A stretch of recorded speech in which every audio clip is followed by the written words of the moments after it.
Fala pessoal, aqui é o Matheus e hoje nós vamos fazer um episódio que me programei muito para fazer ao longo desse 1 ano e pouco de podcast, que é um tema extremamente prevalente na rotina da clínica médica, principalmente no ambulatório, o manejo e as complicações do hospital, né? E aqui a gente está falando da principal causa de mortalidade, né? Um fator de risco, uma situação que se relaciona com a principal causa de mortalidade em adultos no mundo, que é a dislipidemia.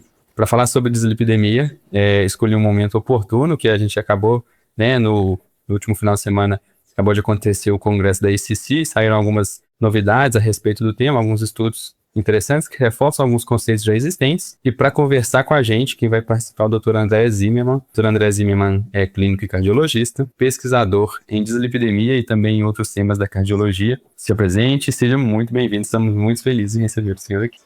Não, feliz sou eu. Obrigado, Matheus e o resto do time pelo convite. É um prazer estar aqui falando com vocês desse tema super importante, né, Matheus? Como tu trouxeste, o que mais mata no Brasil e no mundo é a doença cardiovascular e, essencialmente, a aterosclerose, né, é das principais causadoras do que mais mata, que é infarto e AVC. E fundamentalmente, o que causa aterosclerose é o colesterol entrando na parede da artéria, gerando reação inflamatória, toda aquela cascata. Então, o tratamento do colesterol, o tratamento da dislipidemia é essencial. É um problema de saúde pública enorme no mundo inteiro. E poder abordar isso com vocês, trazendo tanto a questão das diretrizes, quanto algumas novidades que a gente tem visto no Brasil e no mundo, vai ser super bacana. Legal. Pessoal, o Dr. André Zimmermann, inclusive, participou da redação, né, da edição da última diretriz brasileira de dislipidemia, tá lá o nome dele. Então, acho que a gente vai partir agora para um tema que é de amplo domínio, eu espero que vocês gostem.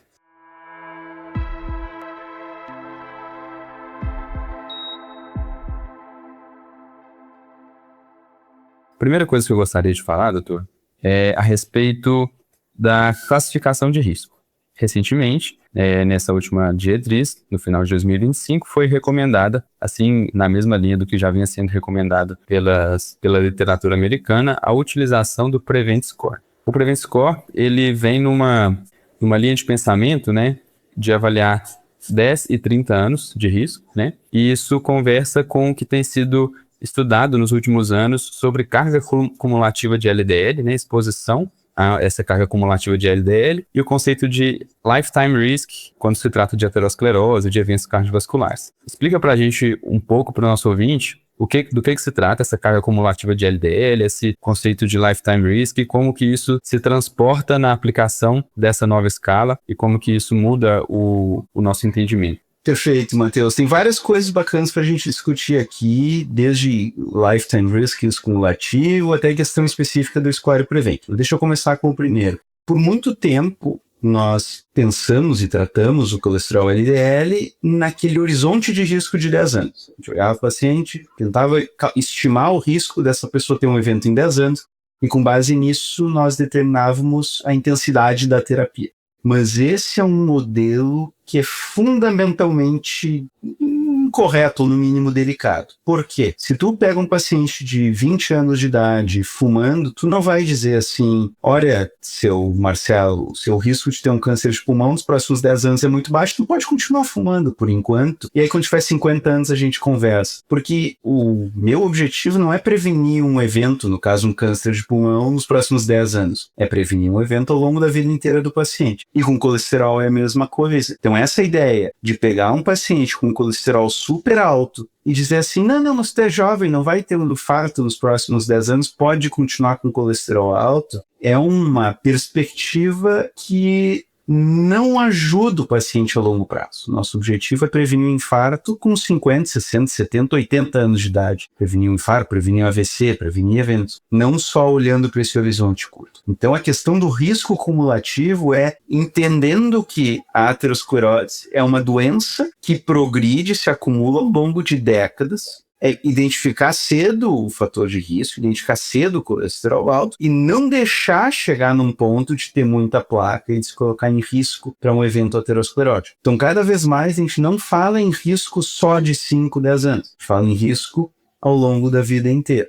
uma ideia de identificar e tratar mais precocemente para prevenir a placa e, com isso, prevenir o evento depois. O Score Prevent é um novo score da Sociedade Americana de Cardiologia, publicado há 2 anos aproximadamente, e que é um score super robusto, validado em muitas pessoas, melhor do que as alternativas anteriores que nós tínhamos. 2 grandes vantagens do Score Prevent.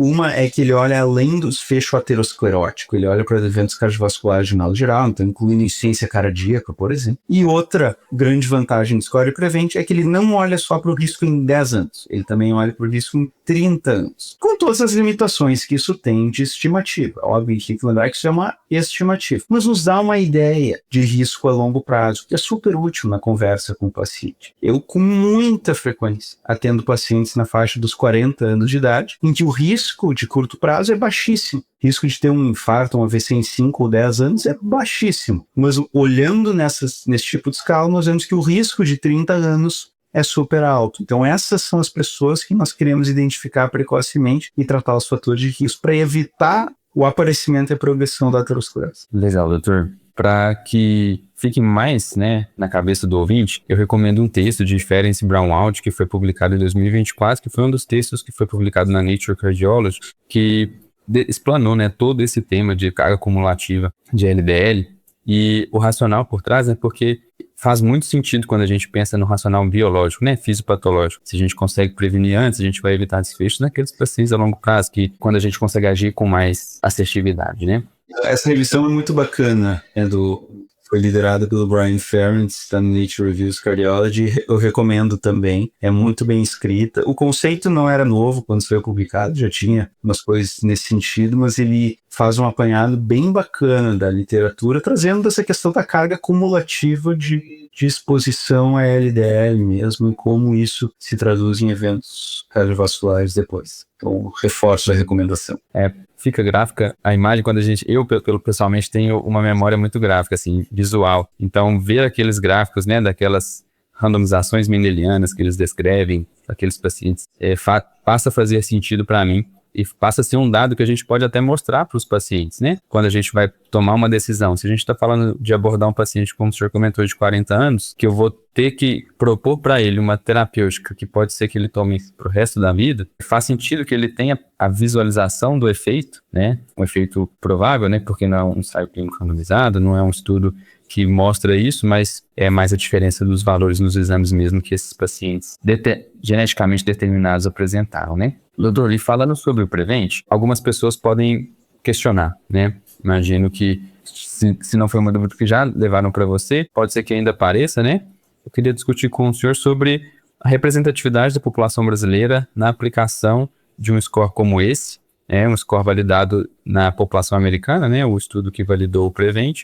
e se o senhor entende que faz sentido a gente usar ele, entender que as variáveis utilizadas nele são transportáveis para a nossa realidade, ou se o senhor acha que usamos por enquanto, mas devemos buscar uma ferramenta para a nossa população, para as nossas variedades. Não, Matheus, esse é um ponto muito importante, muito delicado, foi bem discutido na diretriz, inclusive. A questão é que, acho que tem 2 pontos aqui. Um é entender o impacto das variáveis usadas, o outro é calibrar para a nossa população. As variáveis são variáveis que vão estar em qualquer score, então vai ter ali idade, sexo, IMC, infarto.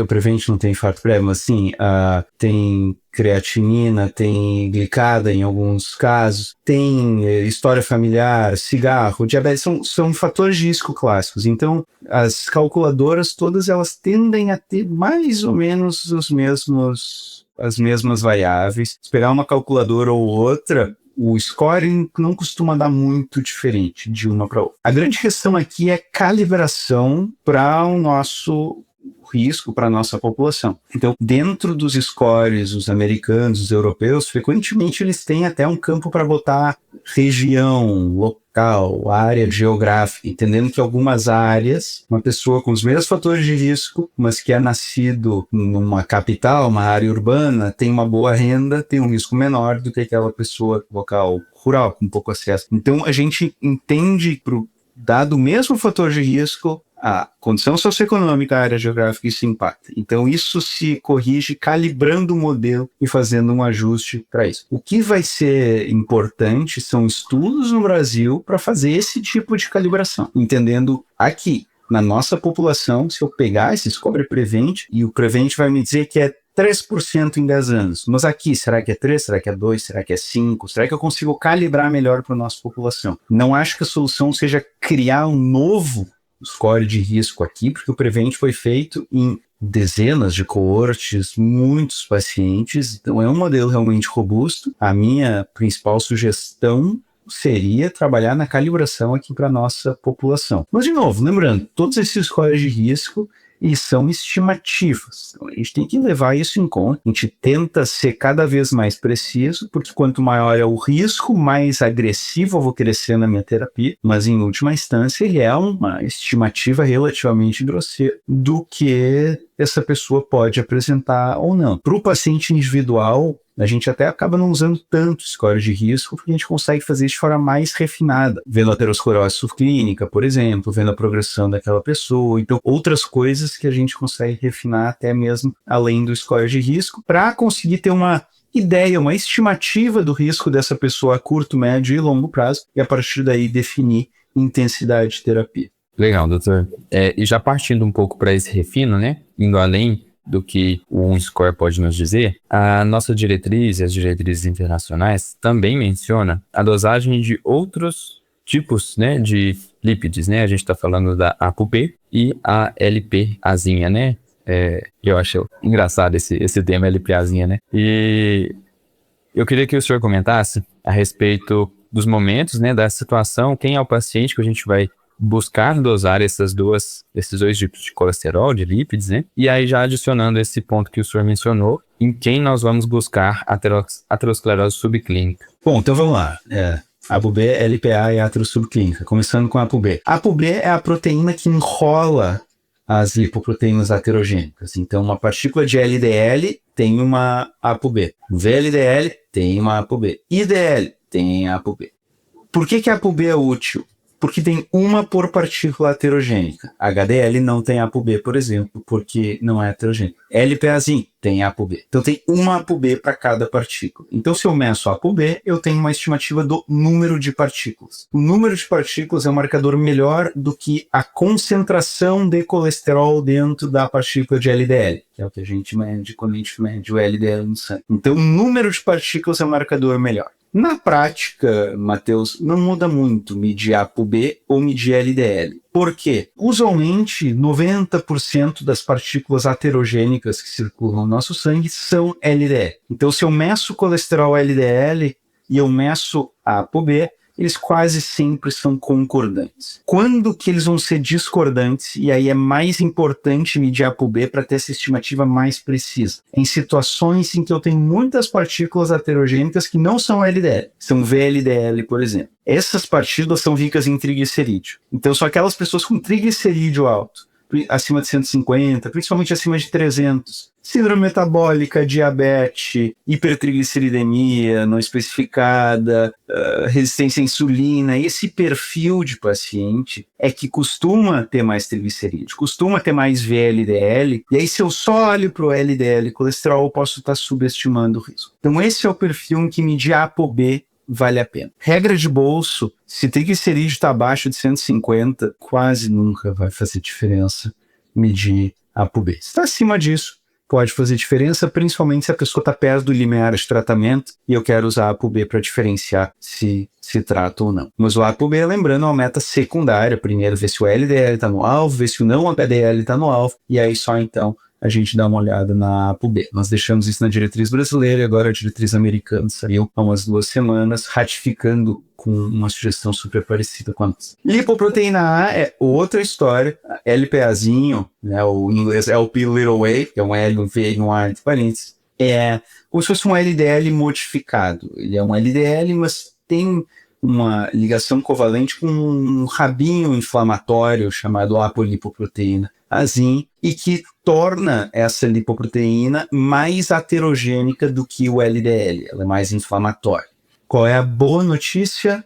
a cada 5 pessoas, 4 têm níveis muito, muito baixos de LPAzinho, então é algo que não chega a ser relevante na prática para essas pessoas. A má notícia é que uma a cada 5, principalmente uma a cada 10, tem níveis realmente altos de LPAzinho e que trazem um risco cardiovascular aumentar. Quando tem níveis acima de 150 nanomol por litro, a gente começa a falar, a gente já tem um risco mais aumentado. 150, 200, a gente tem um risco bem mais aumentado, tende a ser esse o limiar para entrar nos ensaios clínicos. Então, aí a gente se preocupa com LPA. LPA, então, de modo geral, não tem nada que se possa fazer hoje para baixar os níveis, ele é determinado geneticamente, e é difícil de saber só olhando para a pessoa se ela tem níveis altos ou não. E é por isso que a gente recomenda, isso está na nossa diretriz na brasileira, agora saiu no americano também, todo mundo deve medir LPAzinho uma vez na vida. Boa notícia é que só precisa medir uma vez, porque é determinado geneticamente e a variação é muito baixa. Ainda não se tem nada que a gente possa fazer concretamente para alguém com LPA alto, que a gente vê que essa pessoa tem mais risco. Nós reforçamos ainda mais o controle de outros fatores de risco, como o próprio LDL. Mas, esse ano, sai o primeiro grande estudo de uma intervenção feita especificamente numa terapia RNA para reduzir LPAzinho. Ano que vem vai sair outro e por aí vai. Então, estamos todos torcendo que nos próximos anos nós tenhamos terapias específicas para LPAzinho. O último ponto aqui é de aterosclerose subclínica. E isso aqui é bem importante, porque nós temos essencialmente uma série de fatores de risco que nós tentamos controlar na medicina, na cardiologia. É o LDL, a pressão alta, LPAzinho, BICODS e por aí vai, cigarro, por aí.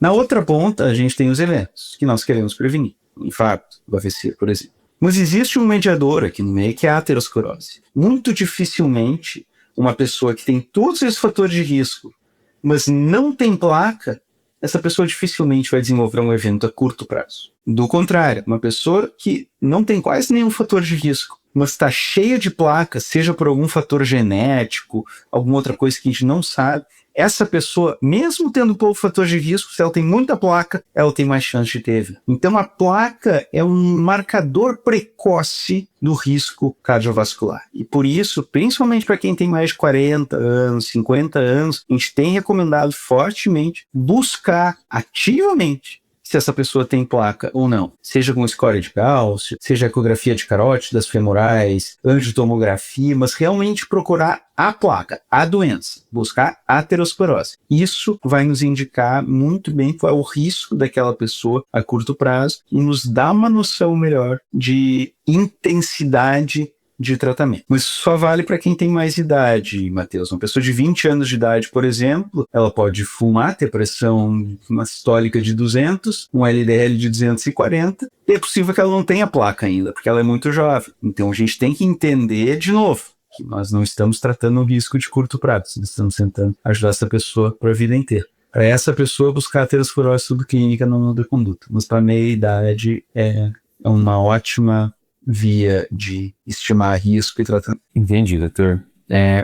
A gente normalmente tem uma visão de que nós vamos indicar para aquele paciente a pesquisa daquele teste que a gente entende que seja mais provável, então mais acessível. Na rotina do senhor, na realidade do senhor, o senhor normalmente pede mais de um ou tem um exame que tem um acesso mais fácil e costuma conseguir identificar essa aterosclerose subclínica com maior frequência? Depende muito da situação. Ecografia de carótidas femorais, um exame barato, a gente pede com frequência. Score de cálcio não é caro também. Angiotomografia um pouco mais. Mas aí depende muito do paciente que está sendo tratado, qual é o contexto, se é um contexto mais hospital privado, hospital público. E lembrar que isso vale muito mais para a tomada de decisão naquele paciente com risco mais intermediário. Porque tem algumas pessoas...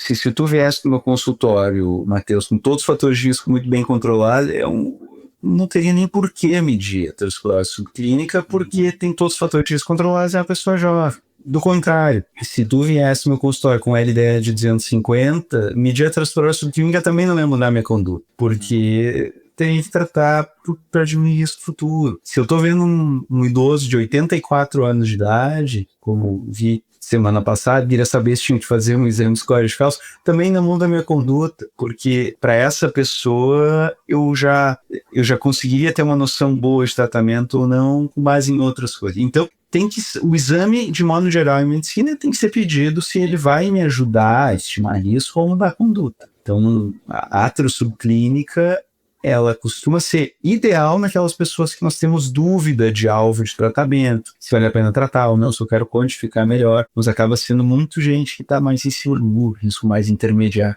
Entendi. Esse conceito que o senhor trouxe, para deixar mais claro para o ouvinte, a gente já aplicou na discussão de casos clínicos aqui no podcast, mas é um conceito de limiares de intervenção, né? Então a gente talvez está diante de um paciente que está numa zona cinzenta ali, se a gente deve ou não intervir, e o exame ele justamente joga o nosso paciente ou acima ou abaixo de um limiar. Acima, no caso, indicando tratamento, e abaixo, tranquilizando, entendendo que aquele manejo inicial que estava sendo feito basta, né? E uma dica muito boa para o ouvinte é, frequentemente o pessoal faz exames, por exemplo, tomografia de tórax, por outros motivos. Covid, tivemos muitas tomografias de tórax. Abram essas tomografias antigas e vão até o coração e vejam se tem cálcio nos coronários. Uma coisa super simples de ver se tem cálcio. O cálcio é bem branquinho, fácil de enxergar. E a quantidade de cálcio, a presença e a quantidade de cálcio já indicam que tem placa calcificada, já indicam que tem aterosclerose. Então, essa é uma sugestão que nós damos, porque frequentemente nós nos surpreendemos. Estou lembrando um paciente agora de uns 42 anos de idade, ativo, saudável, zero fatores de risco, e eu voltei em uma tomografia de tórax que tinha sido feita, e aí já tinha cálcio no coronário, o que só por isso já botava ele no percentil 90, ou seja, já estava pior do que 90% das pessoas para aquele certo cidade, algo que eu nunca teria imaginado com base só nos fatores de risco tradicionais. Então essa é outra sugestão, de voltar nesses exames e dar uma olhada ali, porque nós conseguimos achar informações que nós não tínhamos. Em alguns casos a gente consegue enxergar até no ultrassom de abdômen também, né? A ateromatose aórtica, né? Também consegue, e é um exame amplamente disponível também, muitos pacientes realizam por outros motivos, né? A aorta tem que cuidar um pouco, porque algumas coisas na aorta não necessariamente estão associadas com mais risco, algumas estão associadas mais com senilidade, do risco cardiovascular. Então, nem toda calcificação tem risco, mas a ideia é exatamente essa, é pegar exames que foram feitos por outros motivos e daqui a pouco encontrar alguma coisa, alguma dica que indica que esse meu paciente pode ter um risco maior do que eu estou imaginando. Legal. Avançando nos nossos temas, né, doutor? Queria comentar sobre aquilo que foi colocado na nossa diretriz como a classificação do paciente em risco extremo, né? Então, aquele paciente que tem um evento e outros fatores de risco, ou 2 eventos prévios, e o alvo, né, proposto para esse perfil de paciente, o alvo de LDL, ficou sugerido abaixo de 35.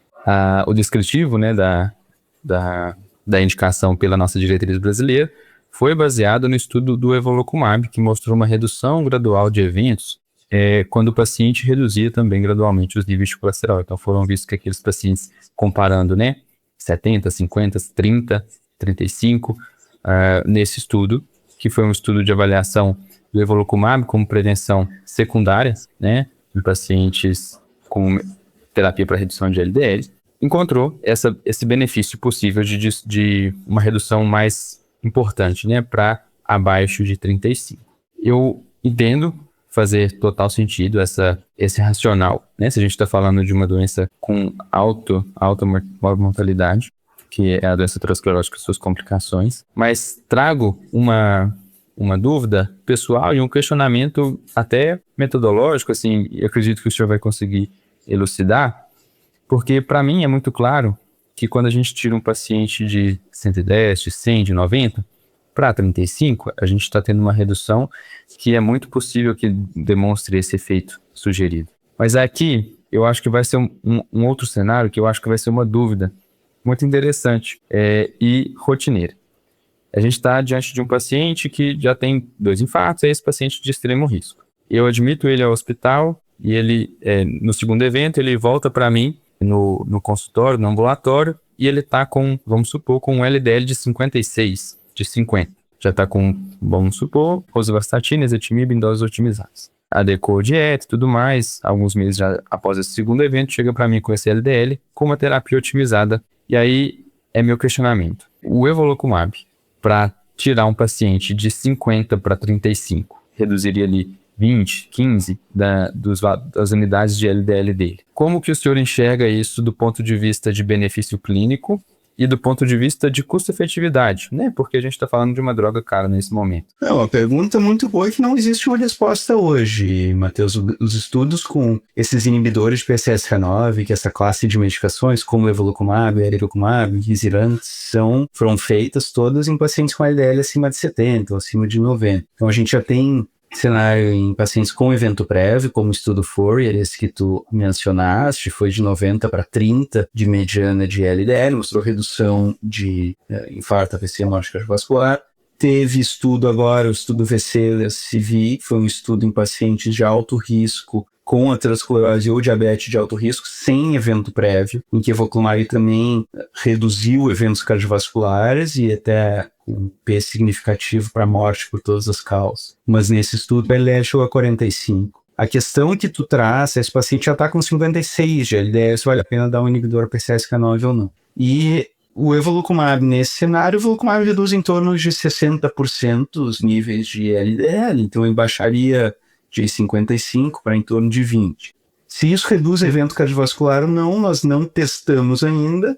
Provavelmente sim, porque a gente vê em todos esses estudos que existe uma relação dose-resposta muito clara entre reduzir mais o LDL e reduzir mais o risco. A questão é que quanto mais baixo tu começa, menos eu consigo reduzir. Se eu começo muito mal, eu consigo ter um benefício maior. Se eu começo já num bom ponto de partida, eu vou ter uma redução absoluta de LDL de 30, 35, não daqueles 60 que foi demonstrado no estudo. Então, se me perguntar, provavelmente vai ter um benefício? Provavelmente sim, porque os estudos, tanto os análises secundárias dos ensaios clínicos, quanto estudos genéticos, fenomenação mendeliana, quanto estudos observacionais, sugerem que tem uma relação dose-resposta de quanto tem de LDL circulando e quanto tem de redução de eventos cardiovasculares. Mas para uma pessoa com 56 de LDL, provavelmente o benefício vai ser bem mais atenuado, porque não tem tanto espaço para melhor. E aí tu traz a questão de custo-efetividade. Hoje, é muito difícil demonstrar custo-efetividade com essas medicações num contexto de saúde pública, porque são remédios que custam ainda em torno de R$ 1.200 por mês. É o que está barateando cada vez menos. Vão entrar outras classes de medicações que reduzem o LDL e que provavelmente vão ser mais baratos. Então, a perspectiva para os próximos anos é que nós tenhamos inibidor CETP, como o obicetrapib, que tenhamos PCSK9 via oral, que é o enlicitide. São medicações com um efeito muito bom também e que devem ser mais baratos que os injetáveis. Então aí a gente também volta a falar em custo-efetividade até mesmo para sistema único. Mas hoje a gente não consegue, a não ser em situações muito específicas de pacientes realmente de altíssimo risco, ver que tem custo-efetividade, porque ainda são medicações caras. Mas esse cenário clínico que tu traz, um paciente com 56, é o que a gente não estudou. E o alvo é realmente para facilitar a tomada de decisão. Então, esse é um perfil de paciente com mais de um evento prévio, em que nós sabemos que reduzir o LDL para uma mediana de 30 ou menos, reduziu o evento. Então, a ideia do alvo foi essa. O nosso alvo ficou muito em linha com o alvo da diretriz europeia, também entendendo que baixar mais deve ter uma redução maior de risco cardiovascular. Interessante. E para a gente fechar, né, essa avaliação de risco, vamos comentar também o estudo, né, agora do final de semana, do estudo coreano, que foi um estudo que foi um trial que de fato avaliou esses cortes, né? Muitas dessas sugestões de valores vinham de ou estudos observacionais ou análise indireta, né, de trials que reduziram, como aconteceu com o que a gente acabou de mencionar. Mas agora, né, no último final de semana foi publicado por um grupo coreano um estudo que comparou a estratégia de reduzir a 50, 55, né, se não me engano, ou a 70, né? Os pacientes também como prevenção secundária. E o achado reforçou, né? Foi em direção ao que já se é recomendado, né?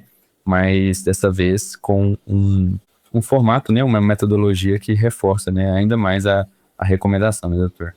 O estudo EasyPave, o estudo coreano, foi interessante, porque a maioria dos estudos prévios economizavam para um remédio, não para um alvo de LDL. Então, pegava pessoas com níveis altos e fatores de risco e botar uma intervenção, botar uma placebo, e aí eu ia ver onde caiu esse LDL. Aqui não. Aqui eu estou randomizando para o alvo abaixo de 70 versus abaixo de 55. E como vai chegar lá, aí depende de cada médico, depende do... Sim, cada pessoa, um vai tomar estatina, outro vai tomar ezetimibe, mas eu estou randomizando o alvo, não necessariamente a intervenção. Então ele fica bem em linha com as diretrizes e hoje recomendam alvos. E foi um estudo super positivo, com redução de desfechos no alvo mais baixo de LDL. Não digo que estou surpreso, porque isso vai muito em linha com tudo que a gente tem visto anteriormente. O que surpreendeu foi a magnitude do benefício, um benefício maior do que nós esperávamos para esse delta de LDL, foi um delta de 10 a 15 de LDL e uma magnitude de efeito realmente grande. Então nós nos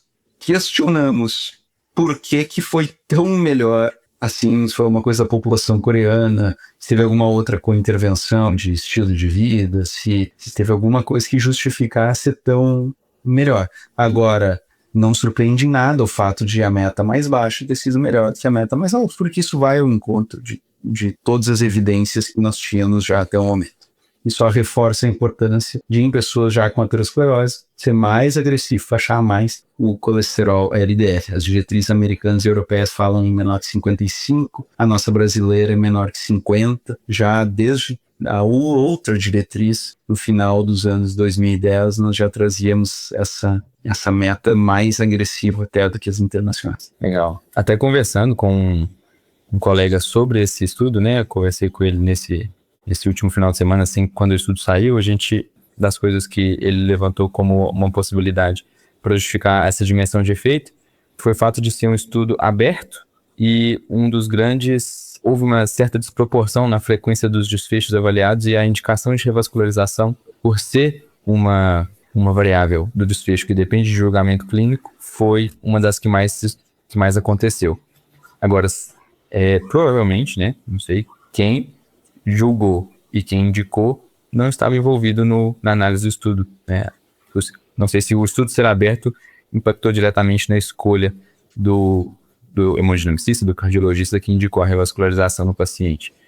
Mas é uma... Não, mas isso. Clinical appraisal é realmente pegar o estudo a fundo e dissecar. Não surpreende que o evento mais comum seja revascularização, o que a gente vê nesses estudos. A gente tem muito mais revasc do que infarto, por exemplo, porque o hemodinamicista não vai deixar chegar, até infartos consegue prevenir. A questão aqui é que nós temos desfechos que o corpo do paciente faz com ele mesmo, como morte, infarto, AVC. E tem desfechos que o médico faz com o paciente, como revascularização. Tudo que é desfecho que o médico faz com o paciente, revascularização, internação por insuficiência cardíaca, por exemplo, coisas que dependem da decisão do médico, são mais sujeitas a viés. Tem formas de controlar isso, a melhor delas é ter uma adjudicação independente dos desfechos, mas se o médico A decide revascularizar, o médico B decide não revascularizar, com alguma influência do grupo randomizado, isso realmente pode ser um problema grande, né? Por isso que a gente tem que fazer uma série de análises desse tipo de estudo para realmente entender o que está acontecendo. Não estamos dizendo que é um caso, tá, gente? Só estamos pensando... Não, é o tipo de coisa que a gente faz em análise crítica de artigo, exatamente, entender por que aqui a direção do efeito, o sentido do efeito não nos surpreende. A magnitude, sim. Talvez tenha um pouco de relação com isso, talvez tenha um pouco de relação com o fato de coreano ser mais suscetível à exposição ao colesterol, ou simplesmente um intervalo de confiança, um intervalo grande e que não exclui o efeito estimado em outros estudos. Então, é uma série de coisas, mas a mensagem final é muito consistente com os estudos anteriores, que baixar mais o LDL tem um efeito realmente protetor na saúde cardiovascular. Muito bom. Partindo agora para o tratamento, né, para a gente fazer o último tópico a ser abordado da nossa conversa. Entendo que a maioria das pessoas já esteja familiarizada com a recomendação, com a escolha da estatina como uma primeira droga no manejo da dislipidemia, na maioria dos casos. E aí, Eu acho que talvez seja contraprodutivo a gente ficar falando de simvastatina, atorvastatina, rosuvastatina, potência de cada uma e tudo mais. Talvez aqui, doutor, eu acho que é uma coisa que até eu já vi o senhor fazer na sua rede social, que tal a gente munir um pouco o ouvinte de ferramentas para ele conversar com o paciente que vem com uma desinformação, com algo que ele viu na internet, algo que ele ouviu de conhecidos, que dessa onda, né, que a gente vive hoje de pessoas que falam sobre possíveis efeitos deletérios, de uma complô da indústria farmacêutica a respeito das estatinas, como que a gente, conhecendo, né, a adequação dessas medicações, os efeitos que elas possuem em redução da LDL, como isso impacta nos desfechos cardiovasculares, como é que a gente vai conversar com os nossos pacientes para contradizer, para mostrar para eles que, de fato, essa é uma medicação com baixíssimo risco, né, de efeitos colaterais, de eventos adversos, e como a gente recomenda esses pacientes. Quais são as estratégias que o senhor usaria? Eu, com frequência, Matheus, eu trago dados na minha consulta, eu abro gráficos de estudos, eu mostro, porque, assim, o primeiro ponto não é que a estatina em si seja o melhor remédio da história, só que um LDL alto aumenta a formação de placa, aumenta a chance de morrer. Se quiser baixar o LDL com estatina, com ezetimibe, com ácido bempedoico, com inibidor PCSK9, não... Sim, na prática, o efeito é praticamente o mesmo. A grande questão é que um LDL alto aumenta o risco. Por que nós recomendamos a estatina primeiro? Porque é baratíssima e porque nós temos ampla experiência com estatina e tem muito pouco efeito colateral. É isso. Se evolocumab tivesse 40 anos de experiência e custasse menos de R$1 por dia, a gente daria evolocumab dessa forma. Então, não temos nada específico pró-estatina. Até me perguntaram esses tempos, a indústria da estatina. Gente, estatina custa menos de R$1 por dia.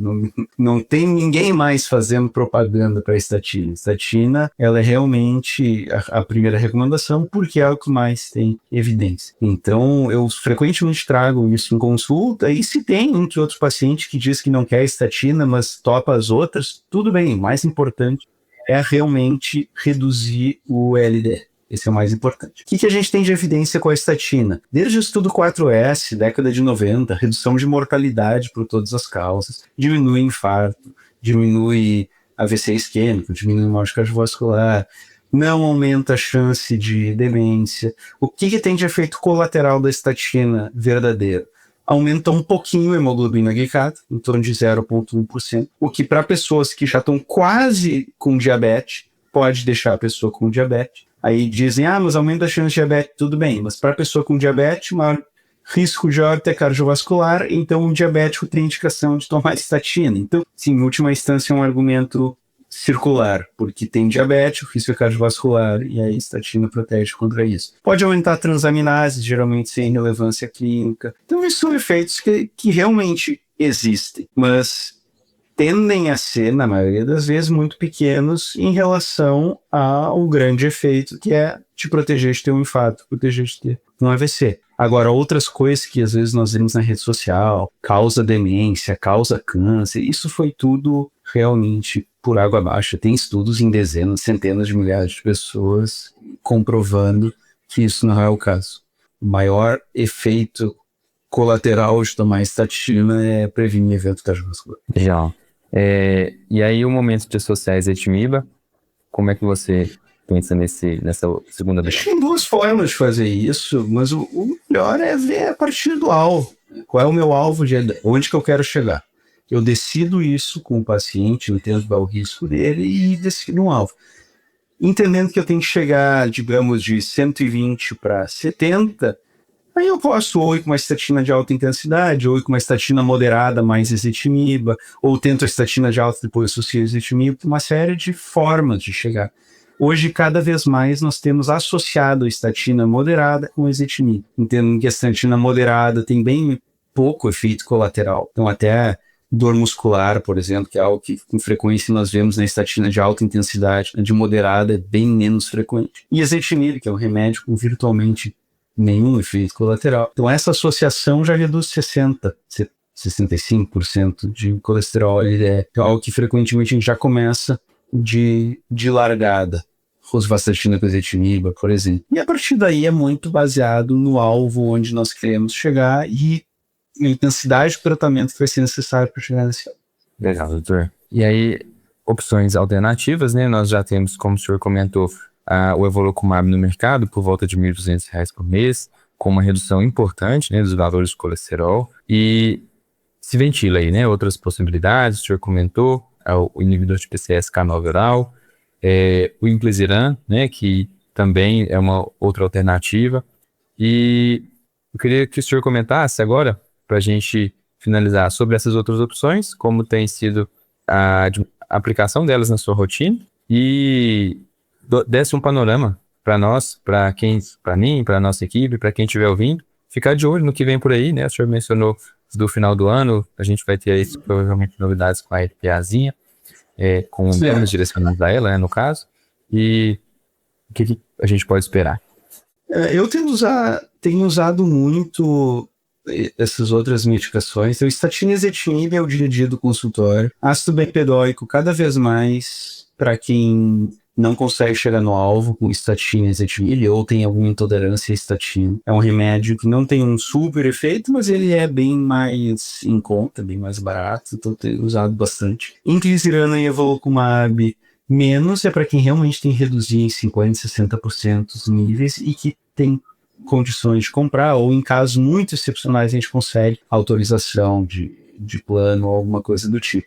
O efeito dos dois é muito parecido, o Evolucumab parece ter um efeito um pouquinho maior no LDL, mas na prática, Inclisiran é uma opção que é muito conveniente para alguns pacientes, porque é uma aplicação a cada 6 meses. Então, tem muita gente que prefere usar Inclisiran por essa conveniência. Por outro lado, tem alguns que preferem usar Evolucumab porque fazem em casa, não precisa ir para algum lugar. Então, é muito conforme o perfil de paciente. Vê que o objetivo principal é baixar o LDL, não importa muito a forma. Então, esse é o tipo de conversa que eu tenho no dia a dia do consultório.